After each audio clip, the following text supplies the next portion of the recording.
Test 6. You will hear a number of different recordings, and you will have to answer questions on what you hear. There will be time for you to read the instructions and questions, and you will have a chance to check your work. All the recordings will be played once only. The test is in 4 sections. At the end of the test, you will be given 10 minutes to transfer your answers to an answer sheet. Now turn to Section 1. Section 1. You will hear a conversation between an agent from City House Services and a customer who wants to have her house cleaned. First, you have some time to look at questions 1 to 4.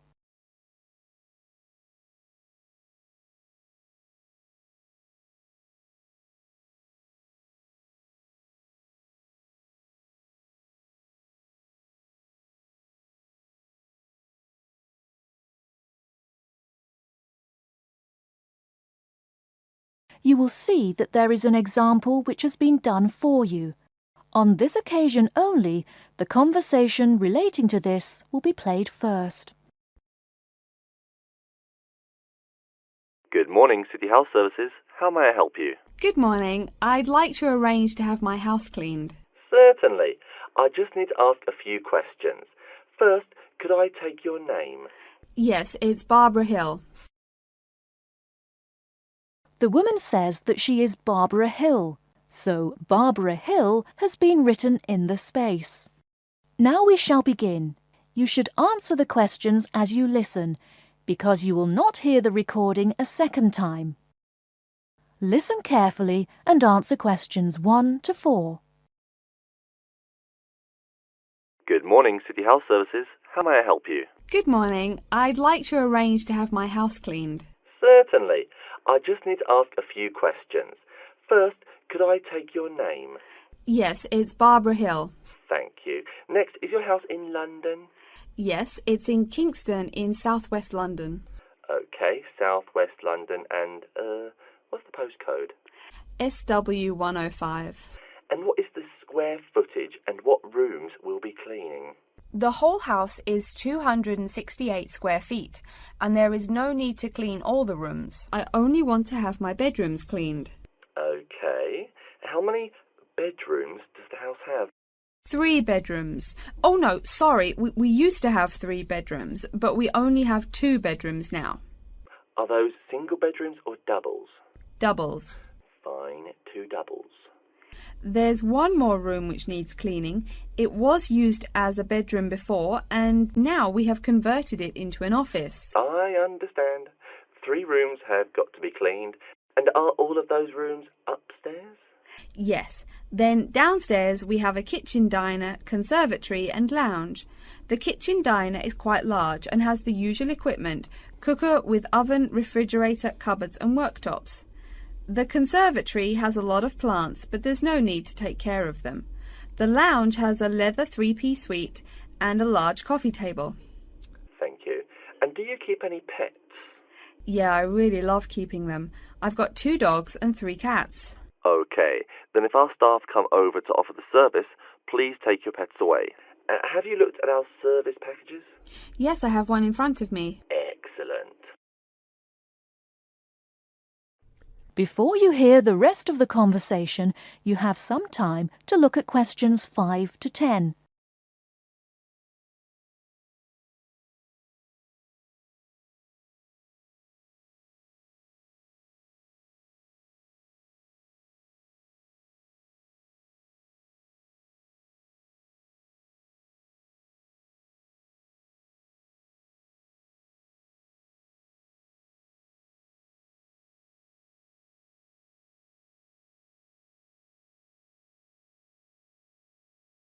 Now listen and answer questions 5 to 10. Any extra services you need? Switching bed linen, work in the garden, clean the glass in the conservatory, that kind of thing? No. Actually, replacing the bed linen, yeah, that would be good. No problem. I'll just make a note of that.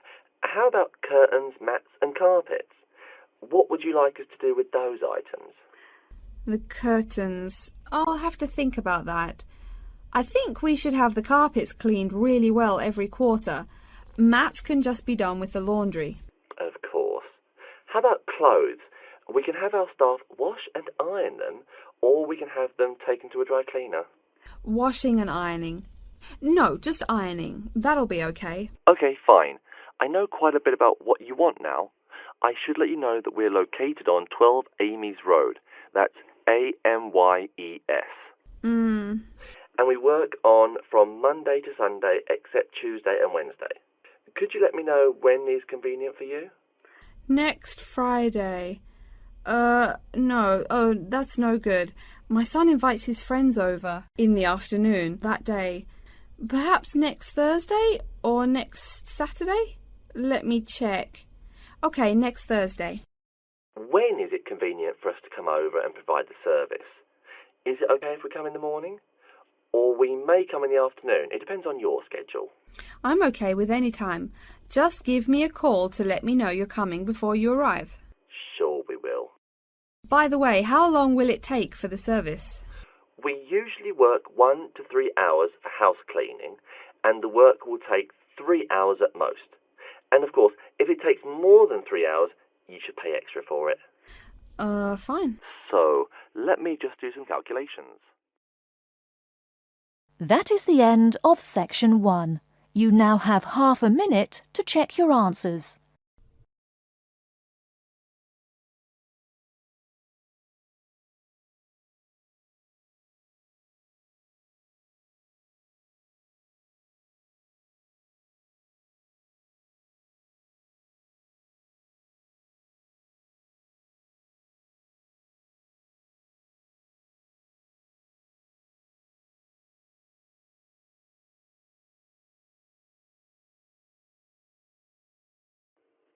Now turn to Section 2. Section 2. You'll hear a talk by a security worker from Sydney Airport who is introducing the day-to-day operations of the Australian Quarantine Service. First, you have some time to look at questions 11 to 17.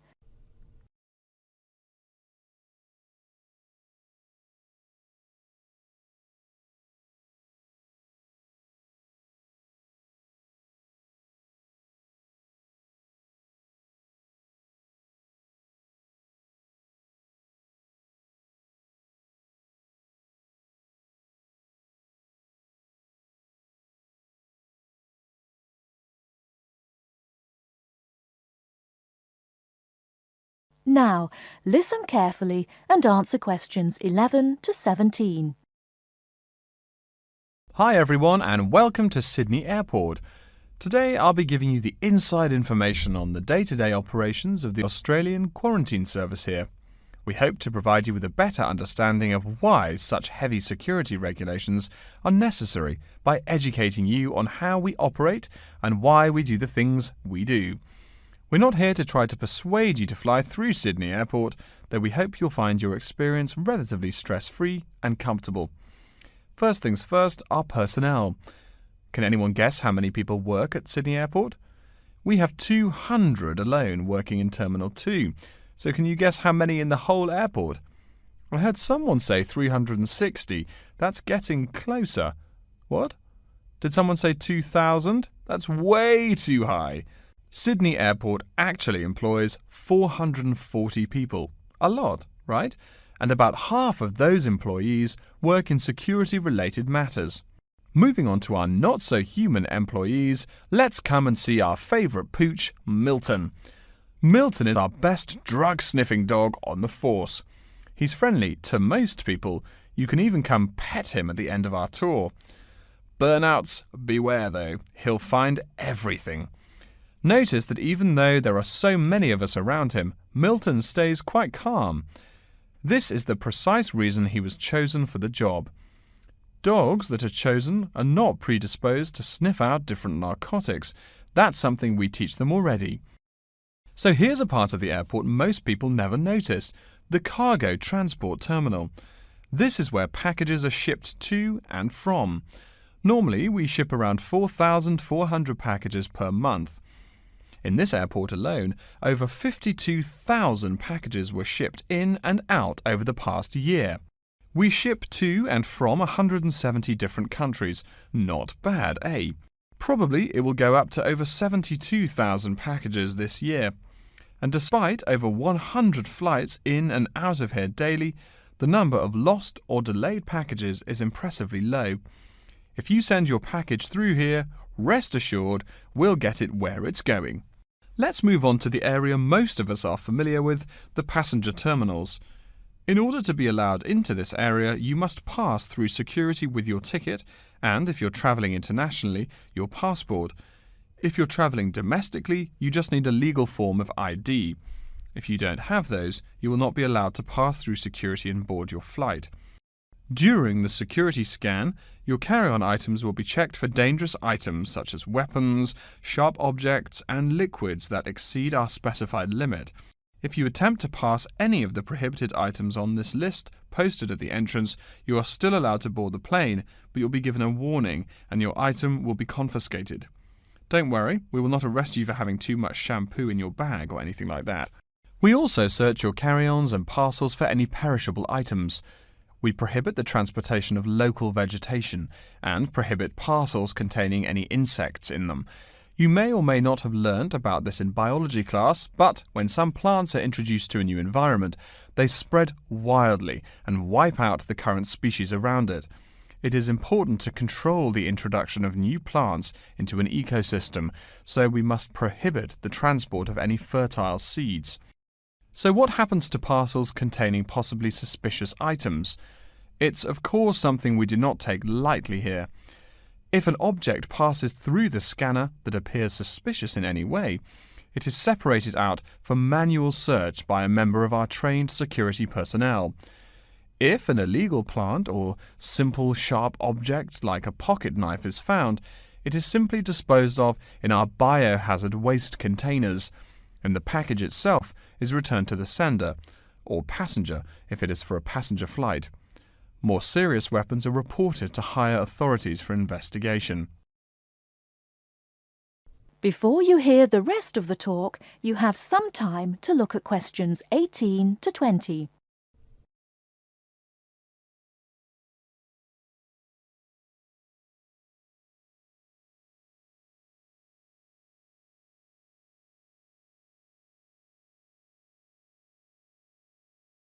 Now listen and answer questions 18 to 20. As far as parcel security, the material of the parcel is important. For shipped goods, the most common material used and the most widely accepted is paper. Make sure it is packed sturdy enough with no rips or tears. We've definitely had packages rip open before due to haphazard packing. A more common problem, though, is the package labels. When an item does not make it to the right place, this is the most common reason. The label may not be in the right place or marked clearly enough. If you're receiving any items from abroad that must be declared, please remember our guidelines in order to ensure the timely delivery of your item.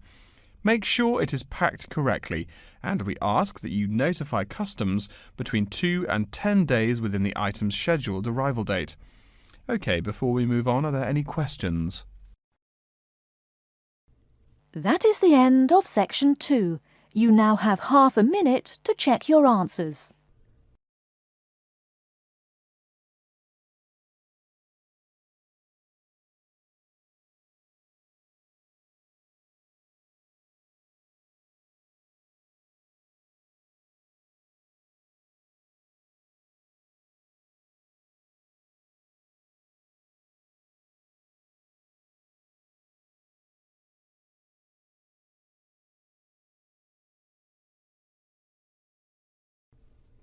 Now turn to section 3.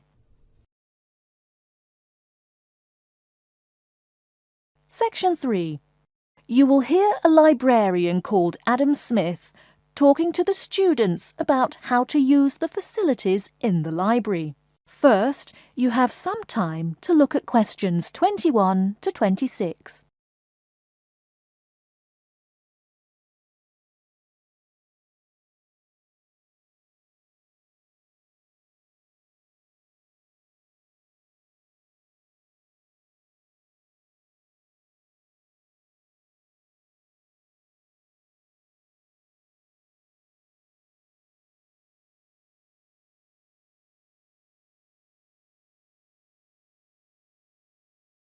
Now listen carefully and answer questions 21 to 26. Welcome. Please come in and gather over here around the tables. My name is Adam Smith, and I'm the librarian here. I'll show you around today and explain how to use these facilities. Hopefully, when I'm done with it, you'll know the ropes. And please feel free to let me know of any questions or concerns that you may have. Now we're at the gate of the library. Upon entering into the door, you'll find that the restrooms are on your left-hand side, and opposite them is a photocopy room. Many of you are wondering about the check-in and check-out process. What you have to do is go to the circulation desk, which is to the east of the photocopy room. The reading room is a really large area in the center of the library, just to the north of the circulation desk. I'm sure you won't miss it. If you're here to do research, this is where you should bring books to look through. However, if you're here to do any group projects or other interactive activities, I advise you to use one of the study rooms, which are just to the east of the reading room. Moving on to the southeast corner, we have the periodical section, just next to the study rooms. We have a collection of different newspapers and magazines in this section. You can get last week's weather reports, or all the top stories 5 years ago. Our periodicals can be traced back 20 years to the time when our school library was built. Our first question. Yes. Can we check out magazines from the library? I'm sorry, but you cannot take any periodicals out of the library. You're welcome to read them for as long as you want while you're here, but you cannot check them out. I wonder if there is any place where we can get some food in the library. Do we have a store here? Of course. The Food Service Center is just meters away from the study rooms. It's on the northeast corner as you look at the map. The Food Service Center offers different kinds of snacks, though it's not big. Well, moving on along to the west, you will find the Video Resource Center on your right hand. We have educational videos and documentaries, as well as major motion pictures. We ask that you pay attention to the tag on the video that you pick up, as many of our documentaries are for on-site viewing only and may not be taken out of the library. To the west of the Video Resource Center is our satellite TV station. Here we stream the news from Channel 19 for most of the day. How many channels does it have? It does have nearly 200 channels, but we generally will give top priority to channels with some big events, like presidential addresses or other breaking news. During the coverage of the presidential debate, students will take a break from studying and flock to watch it. Last, but perhaps most important, is the inquiry desk. It's just on the left-hand side when you walk into the library, so it's impossible to miss it. If you have any questions about how to use equipment or where to find something, come and ask the assistant. Don't be shy, because that's what they're here for. Before you hear the rest of the talk, you have some time to look at questions 27 to 30.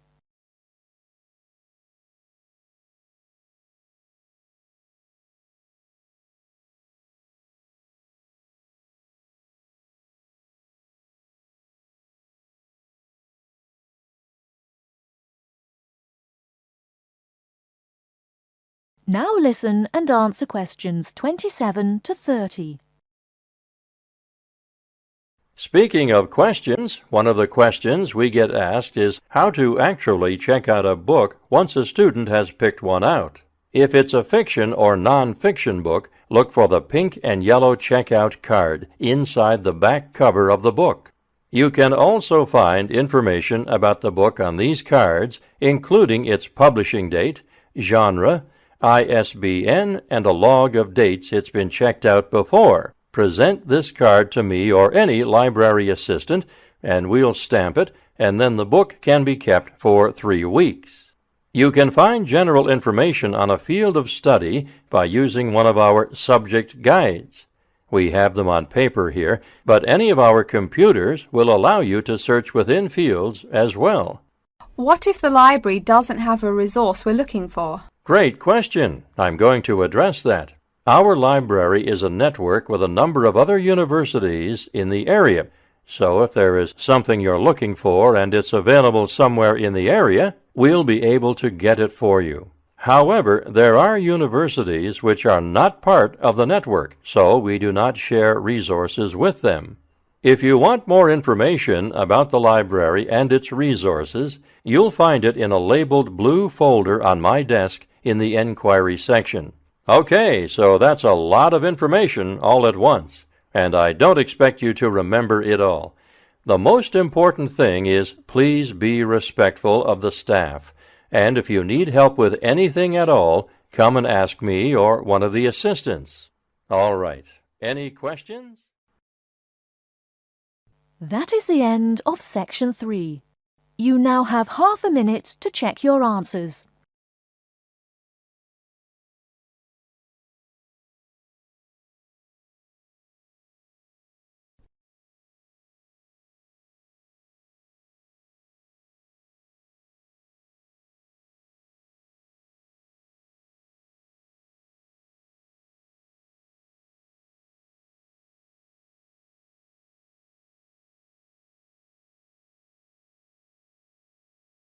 Now turn to Section 4. Section 4.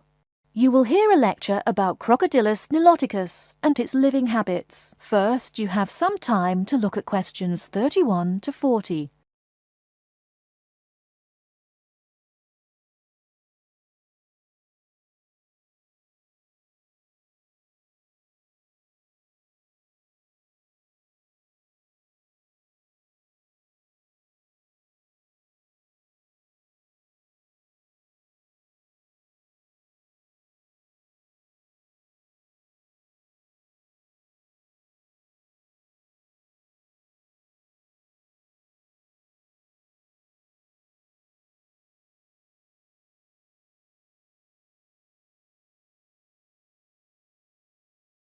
Now listen carefully and answer questions 31 to 40.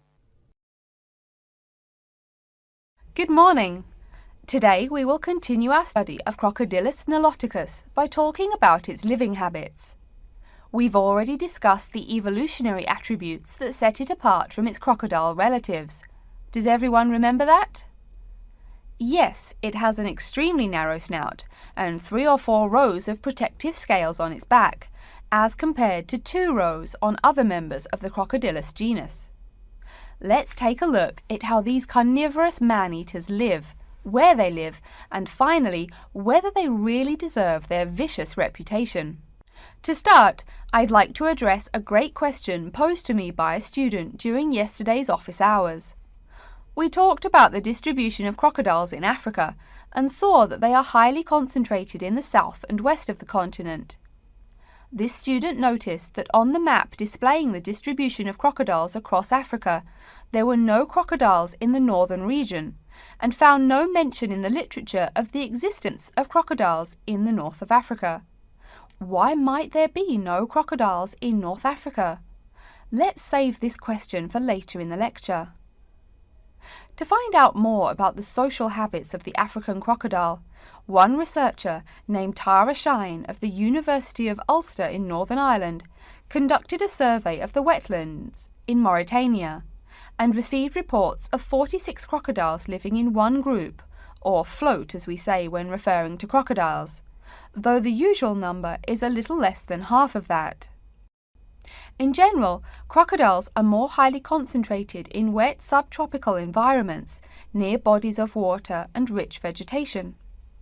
While South American crocodiles thrive in cool rainforests, the African crocodile is more equipped for heat. Though they can survive at the hot temperatures found in some deserts, they are not equipped to handle dry climates and thus cannot survive in places like the Sahara Desert of North Africa. As cold-blooded animals, crocodiles' core temperatures fluctuate from their average of 38 degrees Celsius as external conditions change. Thus, they need to avoid extreme temperatures. Others live an underwater life, keeping a body temperature close to that of the water. As their own unique method of regulating their body temperatures, some African crocodiles have made dens by digging holes in the ground to provide themselves with a cool, dark place to retreat from the hot African sun. Speaking of the hot African sun, let's go back to the question asked at the beginning of the lecture.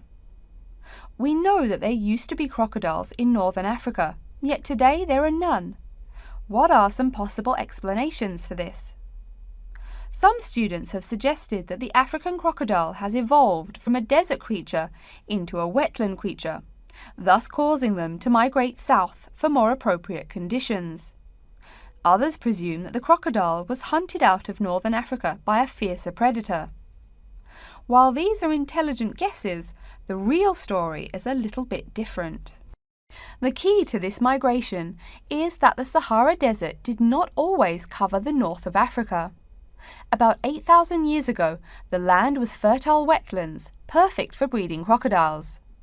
Over time, though, the area dried out and the wetland slowly turned to desert, leading the African crocodile to migrate south to the marshlands they call home today. Some crocodiles did, however, adapt to living in dry conditions. In Mauritania, some crocodiles have learned to survive in an area where they can go up to 8 months with no water, by spending the driest of times in what's called a torpor, or short period of hibernation. To utilize every bit of rainfall, these desert crocodiles dig underground caves that collect runoff, thus staying cool and hydrated. During the mating period in November and December, males attract females to their viciously protected territory through a number of behaviors that range from snapping their jaws all the way to sending infrasonic pulses through the water. Afterwards, the female digs a hole up to 60 centimeters in depth to store the eggs for an 80-day incubation period. The female protects these eggs during the period, and sometimes even helps crack the eggs with her snout at the end. These teeth-gnashing carnivores are softer than we think. Although these vicious creatures have attacked humans on a few occasions, the residents are not afraid of them. In fact, they show a great deal of reverence towards these wondrous creatures. Some say that crocodiles bring water to their habitat, so if they leave, they will bring the water with them. Obviously, this is not true, but it demonstrates the admiration the inhabiting people have for crocodiles. Generally, crocodiles do not predate on humans. They attack when humans populate the crocodile's habitat, instilling fear and uneasiness in the crocs. Like any other species, crocodiles are known to attack when feeling fear. There's still a lot more to be discovered about the African crocodile. Researchers want to know more about the population size, how many crocodiles inhabit Africa in all, how they form separate floats, etc. There is still also much to learn about migration patterns and relations to other populations of crocodiles now found in other parts of the world. Next time, we'll examine a few specific case studies of crocodile populations in southern Africa. That is the end of section 4. You now have half a minute to check your answers.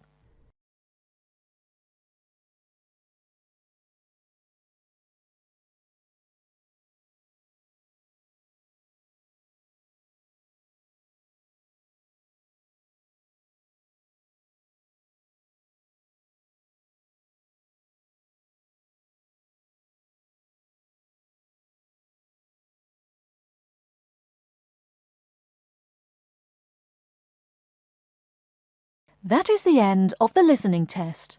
In the IELTS test, you will now have 10 minutes to transfer your answers to an answer sheet.